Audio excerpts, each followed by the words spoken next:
यहाँ तक क्लियर था सबको? जहाँ तक मैंने बताया है type of your neuroglial sales and your वो माइलिनेशन, यहाँ तक क्लियर है सबको?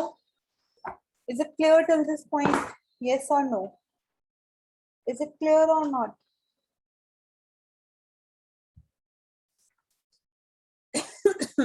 ठीक है। आपने क्या पूछा था? किसी ने लास्ट में क्वेश्चन पूछा था ना माइलिन शीट के ऊपर, किसने पूछा था? क्लियर है आपको जिसने भी पूछा था?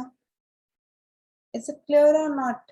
किसने पूछा था? मुझे नाम याद नहीं आ रहा, किसी ने पूछा था। इज इट क्लियर और नॉट? किसने पूछा था? आई गेस निकिता, निकिता ने पूछा था शायद। ठीक है, ओके। सो इसके बाद एक थोड़ा इंपॉर्टेंट टॉपिक है, इसको अच्छे से समझने की कोशिश करना। It is called as nerve impulse. थोड़ा सा ट्रिकी होता है समझना, बट एक बार समझ आ गया तो कोई दिक्कत नहीं, it would be very easy. So just try to understand it. मैं कुछ कुछ छोटे छोटे पॉइंट समझा रही हूँ, उसके बाद आपको सब कुछ समझ आ जाएगा। ये हम पढ़ रहे हैं कि आपका कोई भी जो नर्व इम्पल्स होता है वो ट्रैवल करता कैसे है, हाउ इट विल ट्रैवल, कैसे ट्रैवल होगा। देखो, पहले की डायग्राम बना लो, फिर समझाती हूँ।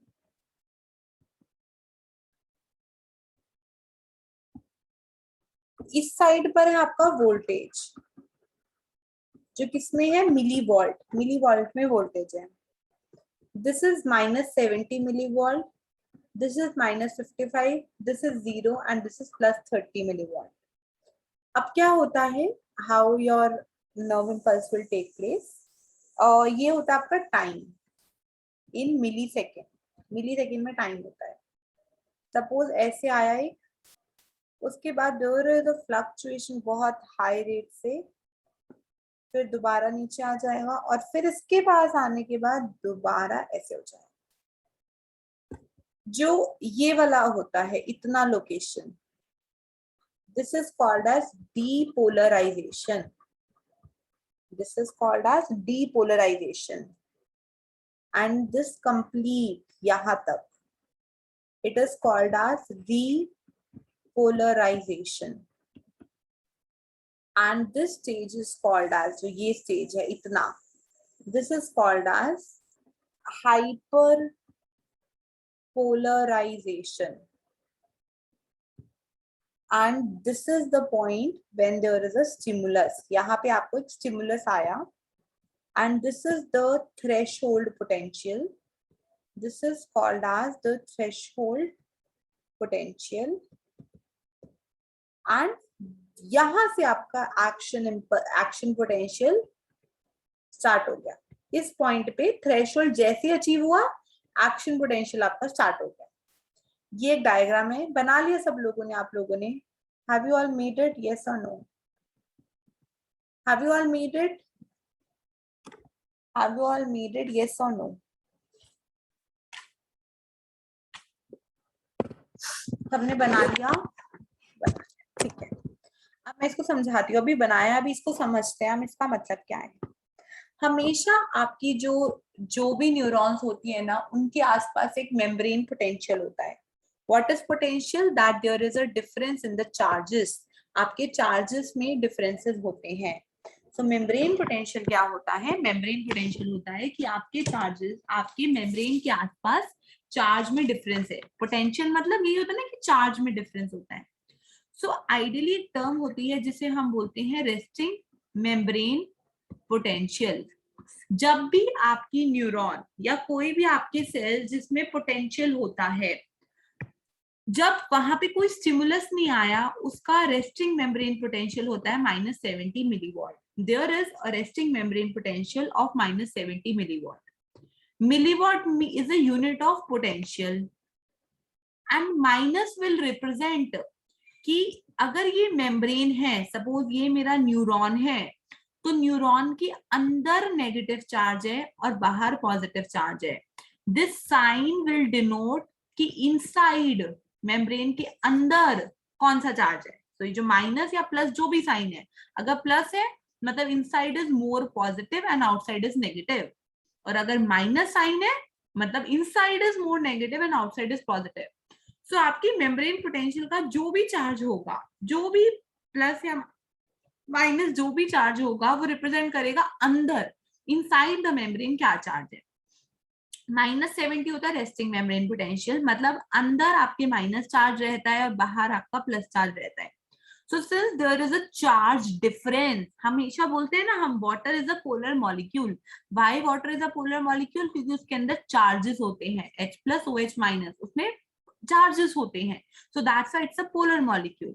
सो your neuronal membrane is polarized, वो पोलराइज होती है। क्यों पोलराइज होती है?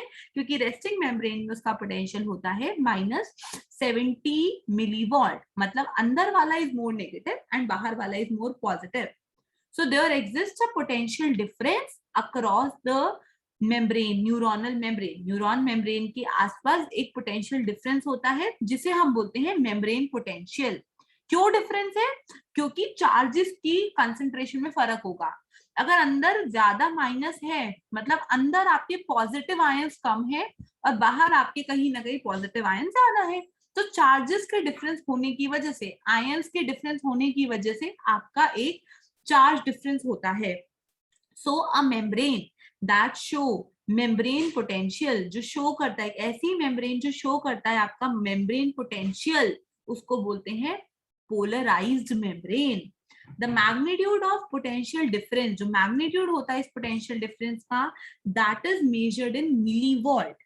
और जो साइन होता है इसका, वो रिप्रेजेंट करता है, हमेशा साइन रिप्रेजेंट करेगा the charge on the inside surface of your polarized membrane. So if I am saying your potential is -70 millivolt, मतलब अंदर का चार्ज है माइनस। अगर मैं बोल रही हूँ +70 millivolt है, तो अंदर का चार्ज है पॉजिटिव। अगर मैं बोल रही हूँ +55 millivolt, तो अंदर का चार्ज है 55, O प्लस है और that is 55। So this is the meaning of membrane polarization. और जब भी मेम्ब्रेन कंडक्ट नहीं करती इंपल्सेस, जब भी मेम्ब्रेन रेस्टिंग स्टेज पे होती है, तब उसका जो पोटेंशियल होता है, जो उसका मेम्ब्रेन पोटेंशियल होता है, उसे हम बोलते हैं रेस्टिंग मेम्ब्रेन पोटेंशियल। तो जो न्यूरोनल मेम्ब्रेन्स होती हैं, उनका रेस्टिंग मेम्ब्रेन पोटेंशियल होता है -70 milliwatt. So it is the membrane potential at a resting stage, means it is not conducting. thus the membrane potential arises from two things. कैसे arise होता है? membrane potential arises from two things.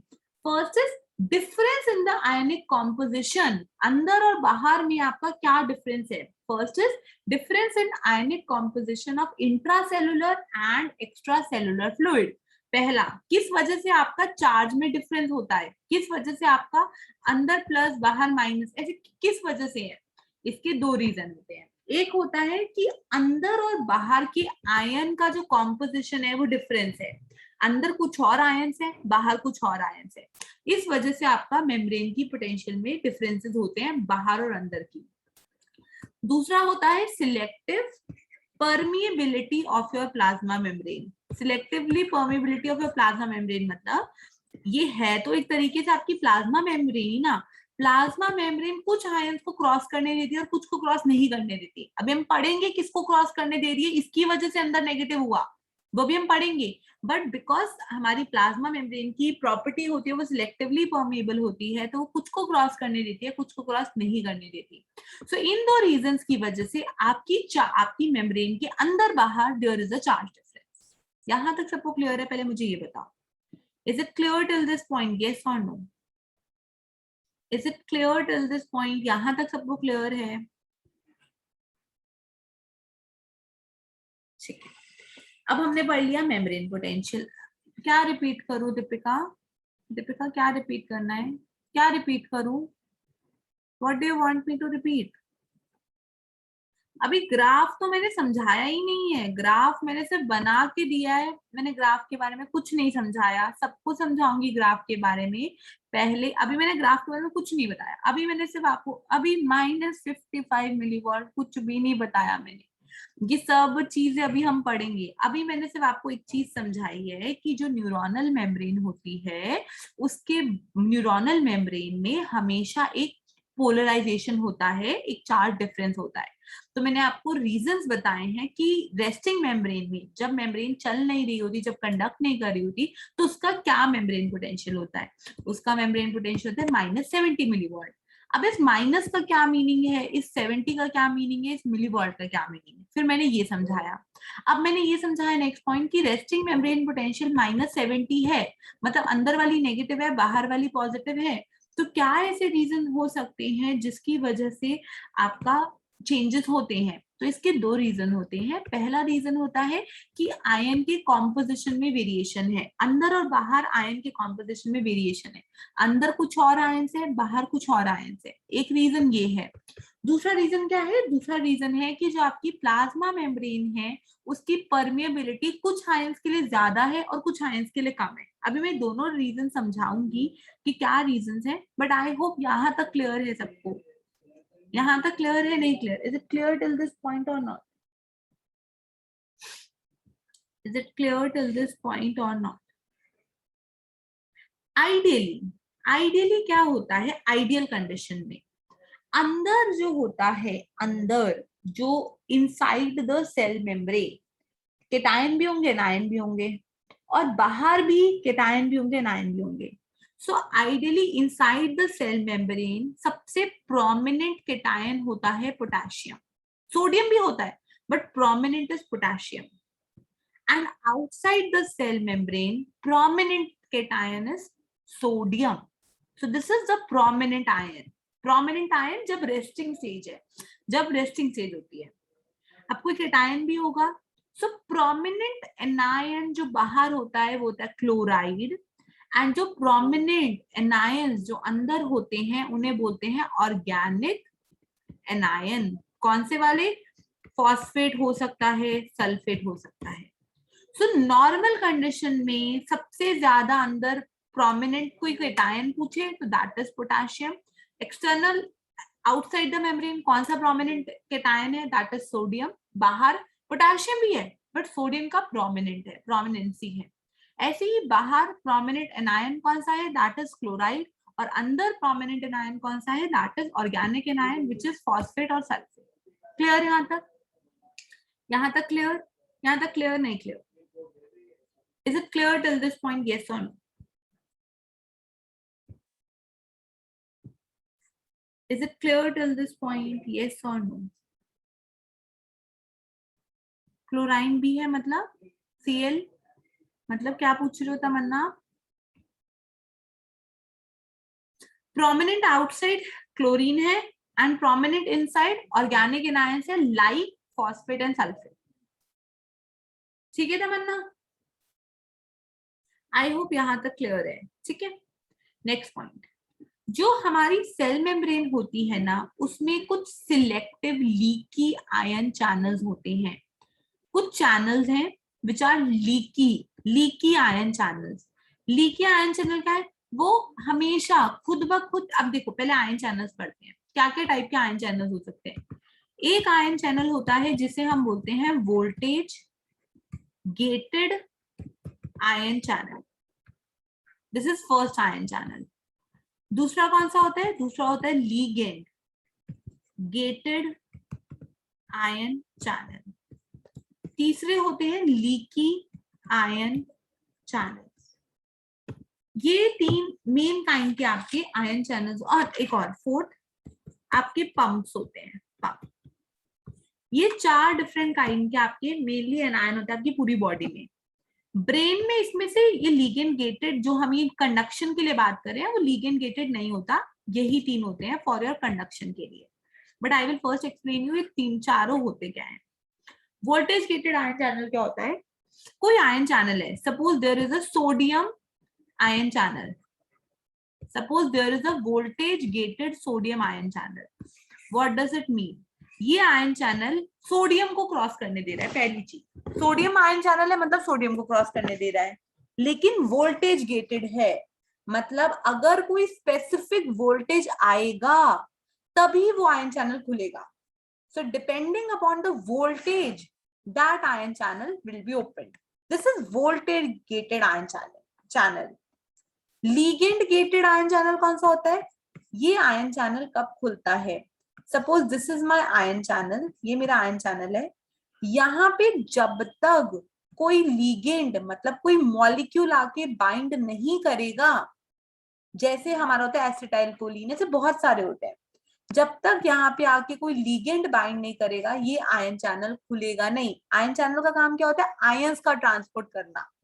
अब ions का transport, पहला अगर कोई voltage achieve हो गई, इतनी वोल्टेज हो गई सेल की, तब ये आयन चैनल खुल जाएगा।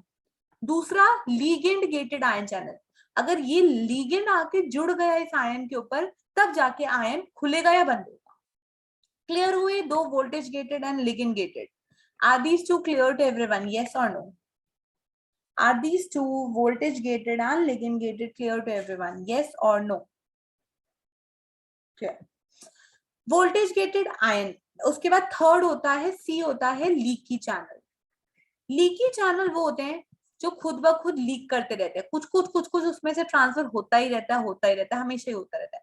ना उसको वोल्टेज चाहिए, ना उसको कोई वो चाहिए, क्या कहते हैं, ना उसको कोई लीगेंड चाहिए, वो कुछ ना कुछ थोड़ा थोड़ा लीक करता ही जाता है। तो that is a leaky channel. ये बहुत कम होते हैं हमारी बॉडी में, but they are also there, and this is the most important ion channel for controlling your resting membrane potential. अब मुझे ये पूछ सकते हो मैम माइनस, अंदर माइनस ही क्यों है? अभी वो समझाऊंगी अंदर माइनस क्यों है, बट उसका एक रीजन लीकी आयन चैनल्स होते हैं। फोर्थ होते हैं आपके पंप्स। जो पहले वाले तीन थे वो आपका एटीपी यूज नहीं करते, that doesn't require energy to open.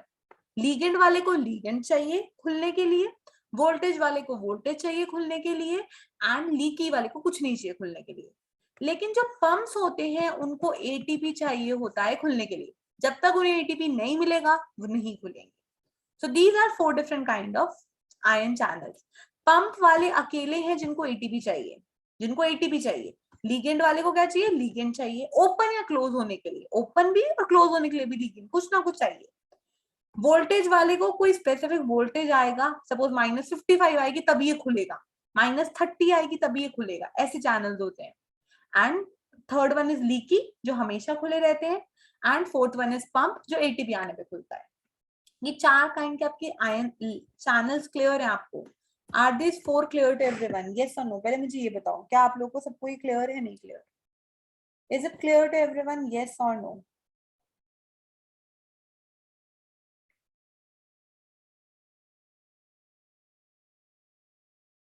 Ma'am please repeat. Pump, pump क्या होते हैं? पंप को खुलने के लिए, जैसे वोल्टेज गेटेड वाले को खोलने के लिए चैनल पोटेंशियल को मेंटेन करते हैं। और अभी सब बताऊंगी, पहले मैं आपको ये समझा रही हूँ कि 4 चैनल्स का काम कैसे कैसे करता है, फिर मैं सब बताऊंगी वो कैसे काम करते हैं, वो भी बताऊंगी।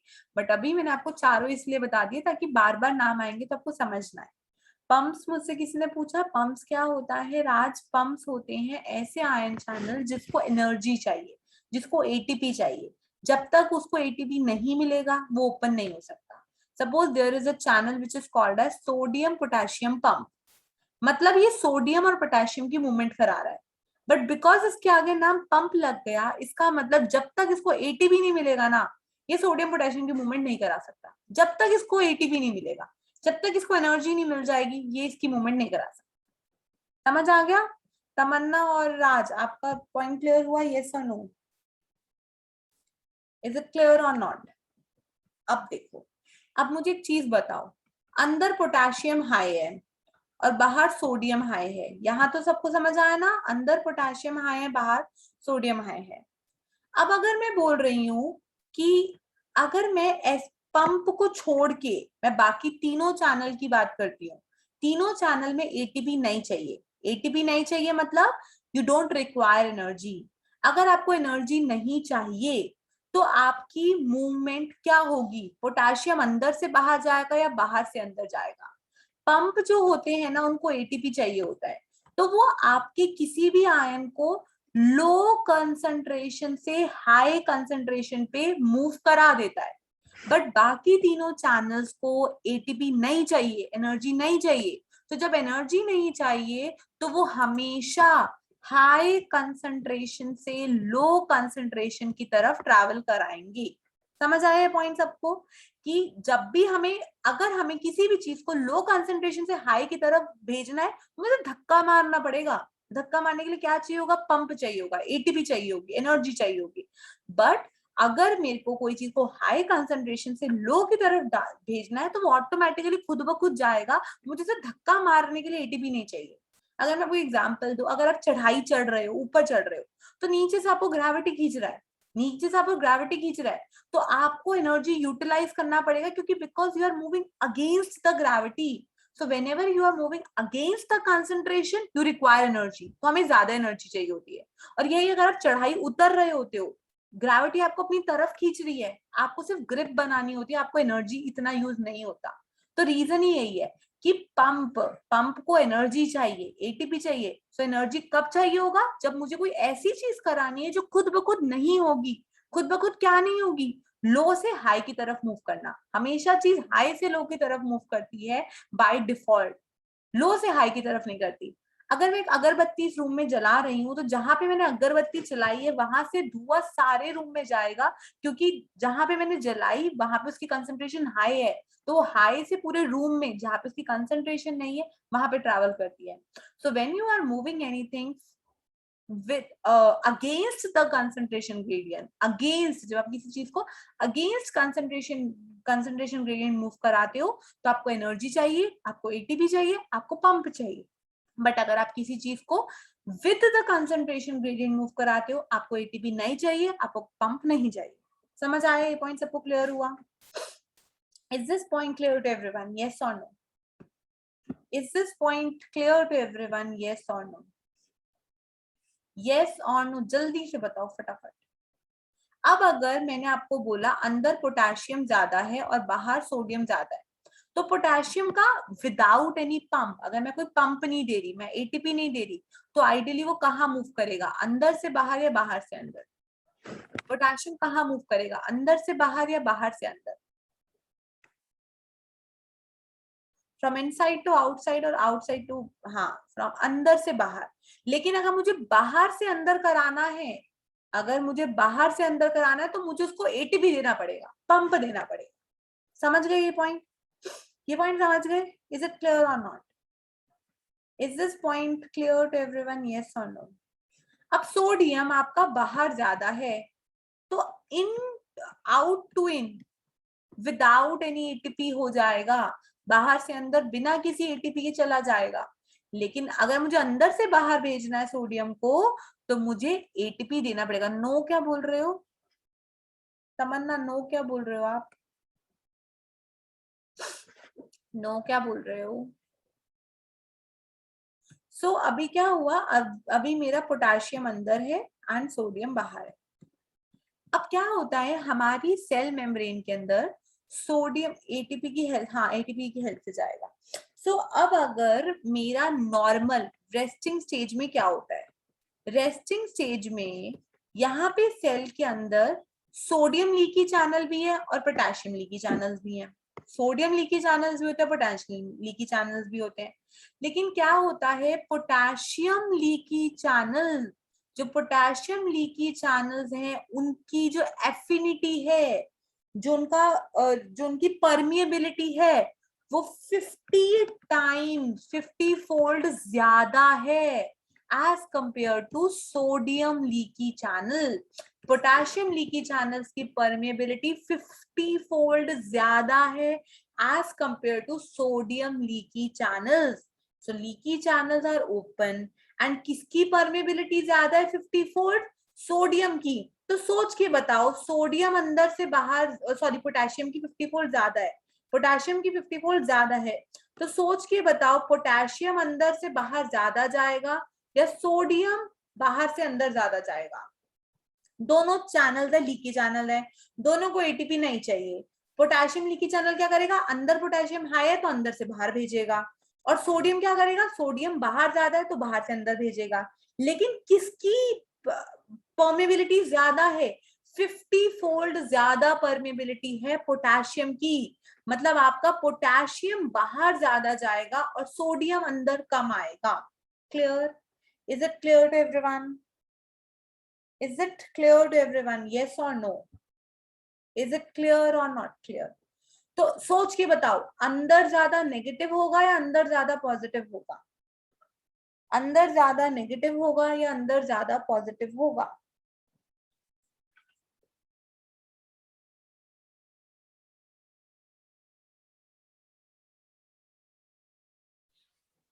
अंदर ज्यादा पॉजिटिव। क्यों अंजू? पोटेशियम आपका बाहर जाता जा रहा, जाता जा रहा, जाता जा रहा है अंजू। अगर पोटेशियम आपका बाहर जाता जा रहा है तो अंदर तो नेगेटिव बचता जाएगा ना। पॉजिटिव चीज बाहर जा रही है तो अंदर नेगेटिव नहीं बच जाएगा? अंदर नेगेटिव चीज बचेगा नहीं बचेगा अंजू? है ना। तभी हम कहते हैं रेस्टिंग मेम्ब्रेन में आपकी जो मेम्ब्रेन पोटेंशियल है दैट इज -70। माइनस इसीलिए है। लेकिन अब क्वेश्चन आता है मैम 70 पे क्यों रुक जाती है? -80, -90, -100, -110 क्यों नहीं चली जाती? तो -70 पे क्यों रुक जाती है? तो यहाँ पर एक और चैनल्स होते हैं जिसे हम बोलते हैं sodium potassium pump. There are sodium potassium pump. मतलब ये क्या करते हैं, ये आपका जैसे ही 70 मिलीवॉट अचीव हो जाता है ये पंप एक्टिव हो जाते हैं।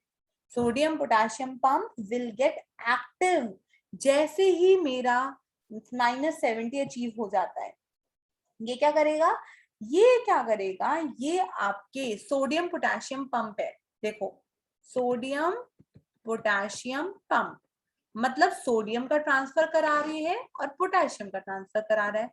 पंप है मतलब एटीपी को यूज करके करा रहा है। सो बाहर आपका सोडियम ज्यादा था और अंदर आपका पोटेशियम ज्यादा था। पोटेशियम ज्यादा, सोडियम ज्यादा। So since it's a pump, since it's a pump, तो ये क्या करेगा? ये आपके सोडियम को अंदर से बाहर भेजेगा क्योंकि वो लो कंसंट्रेशन से हाई कंसंट्रेशन की तरफ भेजेगा। और सिंस इट्स अ पंप तो ये पोटेशियम को लो कंसंट्रेशन से हाई कंसंट्रेशन की तरफ भेजेगा। सो ये आपका पोटेशियम अंदर भेजता है और सोडियम आपका बाहर भेजता है बिकॉज इट्स अ पंप। ये पंप है तो ये ऑपोजिट डायरेक्शन में मूवमेंट कराएगा, ये सीधे डायरेक्शन में मूवमेंट नहीं कराएगा। सो ये जो पंप होता है ये आपके 3 सोडियम आयन को अंदर भेजता है और फिर साथ में 2 पोटेशियम आयन को बाहर भेजता है। 3 सोडियम को अंदर भेज रहा है, 2 पोटेशियम को बाहर भेज रहा है। तो नेट क्या हो रहा है? देखो, 3 सोडियम अंदर आ रहे हैं और 2 पोटेशियम बाहर जा रहे हैं। दोनों का आपका चार्ज पॉजिटिव है तो नेट अंदर पॉजिटिव होगा नहीं होगा? नेट अंदर पॉजिटिव होगा या नहीं होगा? नेट अंदर पॉजिटिव होगा ही नहीं होगा। अंदर 3 +3 आ रहे हैं और बाहर कितने जा रहे हैं? +2 बाहर जा रहे हैं तो नेट आपका अंदर +1 हो जाएगा। सो ये पोटेशियम पंप आपकी अंदर नेगेटिविटी को -70 मिलीवोल्ट पे कर देता है। हाँ, मोर चार्ज इनसाइड। सो आपका sodium potassium pump, potassium channel क्या कर रहा था? पोटेशियम चैनल अंदर नेगेटिव करता जा रहा था। पोटेशियम चैनल अंदर नेगेटिव करता जा रहा था। जैसे ही -70 मिलीवॉल्ट आ गया, अब हमें और नेगेटिव नहीं करने देना। तो पोटेशियम चैनल तो अभी भी काम कर रहा है और नेगेटिव करता जा रहा है। तो साइड बाय साइड -70 आते ही पंप एक्टिवेट करता है और वो क्या करेगा? वो अंदर पॉजिटिव करता जाएगा। तो नेट आपका बैलेंस हो जाएगा which is at -70 milliwatt. So this is how resting membrane potential would be -70 milliwatt. किस किस पे डिपेंड करी? आयंस की कंसंट्रेशन। 2 फैक्टर बताए थे ना, आयंस की कंसंट्रेशन के ऊपर और दूसरा फैक्टर क्या बताया था मैंने? परमिएबिलिटी। किसकी परमिएबिलिटी ज्यादा है, किसकी परमिएबिलिटी कम है? सो पोटेशियम चैनल की परमिएबिलिटी ज्यादा है, इस वजह से अंदर नेगेटिव हो रहा है। These are the 2 reason.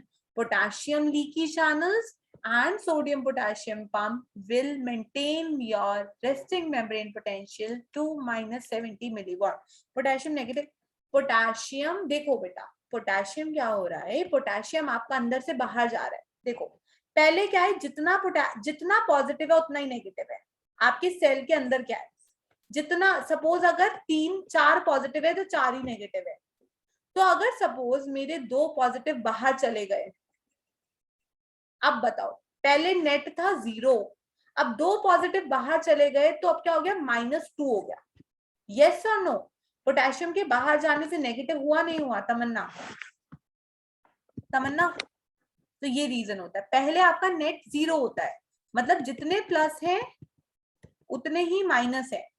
अगर प्लस बाहर चले गए तो माइनस की कंसेंट्रेशन ऑटोमेटिकली इंक्रीज नहीं होगी, बट प्लस कम हो गया तो बैलेंस बिगड़ गया, नेगेटिव की तरफ हो गया।